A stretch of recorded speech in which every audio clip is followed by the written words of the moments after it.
ఒక్కరి సంపాదన ఇంచుమించు ఇంట్లో 4-5 తినాలి. ఒకళ్ళే కష్టపడతారండి, 4-5 తినాలి. ఆ కుటుంబంలో ఎన్నో అవసరాలు ఉంటాయి. ఒక్కళ్ళు కష్టపడితే ఇంట్లో ఉన్న వారందరూ తినాలి. ఎలా సాధ్యం? ఒక్కడు రెక్కలు ముక్కలయ్యేట్లుగా కష్టపడుతుంటే ఆ కష్టపడిన దాంట్లో ఇంట్లో ఉన్న 4-5 కలిసి భోజనం చేయాలి. ఆ 4-5 పోషించబడాలి, వారి అవసరాలు తీర్చబడాలి. మన భారతదేశంలో ఉన్న పెద్ద సమస్య ఏంటో చెప్పనా? ఒక్కళ్ళు కష్టపడతారు, 4 ఉంటారు, 4 కూర్చొని తింటారు. అది విదేశాల్లో చూడండి, 16 సంవత్సరాలు వచ్చేసరికి పిల్లల్ని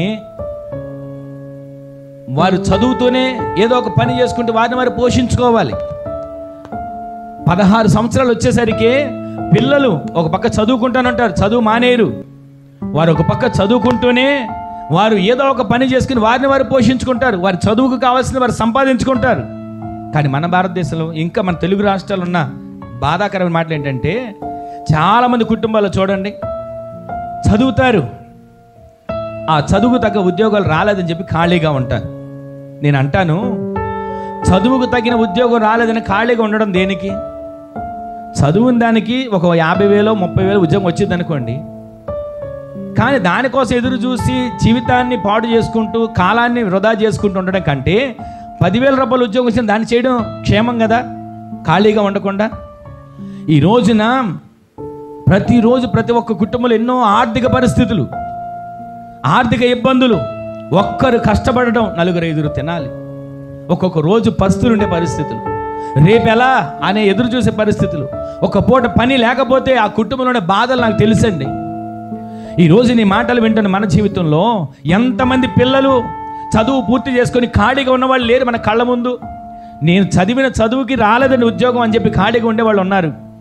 దాని బదులు ఏదో ఒక దాంట్లో జాయిన్ అయ్యి తల్లిదండ్రులకు ఆసరాగా, తల్లిదండ్రులకు కొంచెం పోషణకి సహాయంగా ఉంటే ఎంత బాగుంటుంది.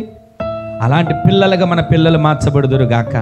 ఇంకా కొన్ని కుటుంబాలు ఉన్నాయండి, మరీ భయంకరమైన కుటుంబాలుగా.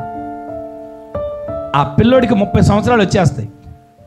సరే ఉద్యోగం వస్తుంది అని ఎదురు చూసి ఏదో రకం ఉద్యోగం వస్తుందని పెళ్లి చేసేస్తారు, వయసు పెరిగిపోతుందని. ఆ తండ్రి అప్పటి వరకు ఆ కుటుంబంలో ఆ కుటుంబాన్ని, ఆ పిల్లోడిని పోషిస్తూ వచ్చాడు. తర్వాత ఉద్యోగం రాకపోగా ఈ పిల్లోడికి, ఆ ఉద్యోగం రాకపోగా పెళ్ళయ్యి 2 పిల్లలు. ఇక ఆ తండ్రి పరిస్థితి ఎలా ఉంటుంది?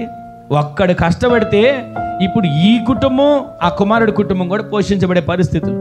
ఈరోజు నీ ఆర్థిక పరిస్థితులు ఎంతమంది కుటుంబాలు నలిగిపోతున్నారు చెప్పుకోవట్లేదు, కానీ ప్రతి ఒక్క కుటుంబంలో ఏదో ఒక సమస్య, ఆర్థిక పరిస్థితులు ప్రతి మనిషిని కృంగదీస్తున్నాయి. అందుకే ప్రభు మాట్లాడుతున్నాడు, క్రీస్తు యేసు మహిమలో మీ ప్రతి అవసరం తీరుస్తానంటున్నాడు. ఆమేన్ చెప్పండి. ఏ అవసరతతో మీరున్నారో, పిల్లలకుండే బాధలు, పిల్లలకుండే సమస్య, వారి చదువుల్లో సమస్య, జ్ఞానంలో సమస్య, మాట్లాడే మాటలో సమస్య, అది అర్థం చేసుకునే సమస్య, ప్రతి సమస్యను దేవుడు ఆయన మహిమైశ్వరుడు ప్రతి సమస్యను పరిష్కరించునుగాక. అలాగే ఆర్థిక ఇబ్బందులతో ఎంతమంది కుటుంబాలు నలిగిపోతున్నారు. ఒక్కళ్ళు కష్టపడాలండి, కుటుంబాన్ని పోషించుకోవాలి, వడ్డీలు కట్టుకోవాలి, అప్పులు తీర్చుకోవాలి, ఎన్నో సమస్యలు. ఈ సమస్యలన్నిటికీ ప్రభు పరిష్కారం దయచేయునుగాక. ఎలా దయచేస్తాడు? విశ్వసించగలిగితే. ఎలా దయచేస్తాడు? అయ్యా ఇదిగో నా జీవితంలో ఈ కార్యాన్ని చెయ్యి అని అడగగలిగితే ఆయన మహిమైశ్వరులో నీ ప్రతి అవసరత, నా ప్రతి అవసరత, మనందరి ప్రతి అవసరతలన్నీ ప్రభువు తీర్చునుగాక. ఇలాంటి బాధ మనం చెప్పుకుంటూ వెళ్తా ఉంటే కొంతమందికి ఇంకొన్ని సమస్యలు ఉంటాయి. అది చెప్పనా? ఆరోగ్య సమస్యలు, పిల్లల సమస్యలు ఒకటి ఉన్నాయి, ఆర్థిక సమస్యలు ఒకటి ఉంది, మరొక సమస్య ఉంది. ఇదేంటి చెప్పండి? ఆరోగ్య సమస్య.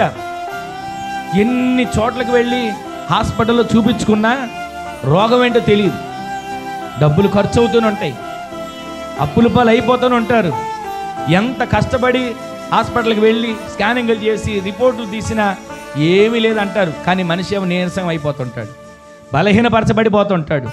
ఈ రోజున ఇలాంటి సమస్యలు. సరే ఏదో రకంగా మందులు వాడదాం, ఆరోగ్యాన్ని బాగు చేసుకున్నట్టు అసలు రోగం తెలియదు, ఇదొక సమస్య. ఎంతమంది కుటుంబాలు ఈ సమస్యలు నలిగిపోతున్నారో నాకు తెలియదు, కానీ ప్రభువు మాట్లాడుతున్నాడు.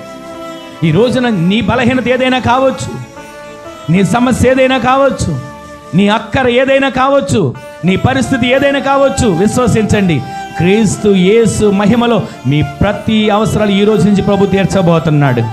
ఆయన నీ అవసరాలు తీర్చే దేవునిగా ఇదిగో ఈ మధ్యాహ్న వేళ మాట్లాడుతున్నాడు. ఆయన నీ అవసరాన్ని తీర్చడానికి దిగి వచ్చాడు. ఆమె చెప్పండి. ఇలాంటి అవసరాలు ఎంతమంది జీవితాలు ఉన్నాయి. ఏ వైద్యం చేయాలో, ఎలా చూపించుకోవాలో, ఎక్కడికి వెళ్ళాలో అని అన్ని చోట్ల తిరిగి, ఏ మందులు వాడాలో అన్నీ వాడి, అన్ని టెస్టులు చేసి ఆ జబ్బు ఏంటో తెలియక, రోగం ఏంటో తెలియక, ఆ పరిస్థితి ఏంటో తెలియక అల్లాడిపోతున్నారు. మరి కొంతమంది ఉన్నారు. మరి అదొక బాధ. జబ్బు తెలుసు కానీ చేయించుకునే స్తోమత ఉండదు. చాలా న్యూస్లు చూస్తారు కదా మీరు.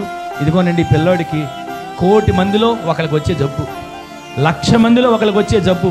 ఎవరైనా దాతలుంటే సహాయం చేయండి అని పోస్టులు పెట్టేవాళ్ళు చాలామంది పెడుతుంటారు. కనీసం మీరు చేయకపోయినా ఇదిగో దీన్ని షేర్ చేయండి అని పెట్టేవాళ్ళు ఎంతమంది లేరు. ఈ రోజున జబ్బు తెలియక బాధపడేవాళ్ళు కొంతమంది, జబ్బు తెలిసి వైద్యం చేయించుకోలేని వాళ్ళు కొంతమంది, డబ్బు లేక ఆ వైద్యం చేయించుకునే స్థితి లేక ఒకవేళ బల్లాడిపోతున్నారేమో. ఇందరు తల్లి సాక్షి చెప్పింది కదా, గొంతు నొప్పి చేత బాధపడుతుండగా ప్రభు నన్ను ముట్టి స్వస్థపరిచాడని. అలా ఎంతమంది మీరు బాధలో ఉన్నా, ఎలాంటి బలహీనతలు ఉన్నా, నా ప్రభు ఈరోజు ముట్టి స్వస్థపరచునుగాక. ఆయన మహిమలో మీ ప్రతి అవసరాన్ని ప్రభు తీర్చునుగాక. ఆయన మహిమలో మీ ప్రతి అవసరాన్ని ప్రభు తీర్చునుగాక.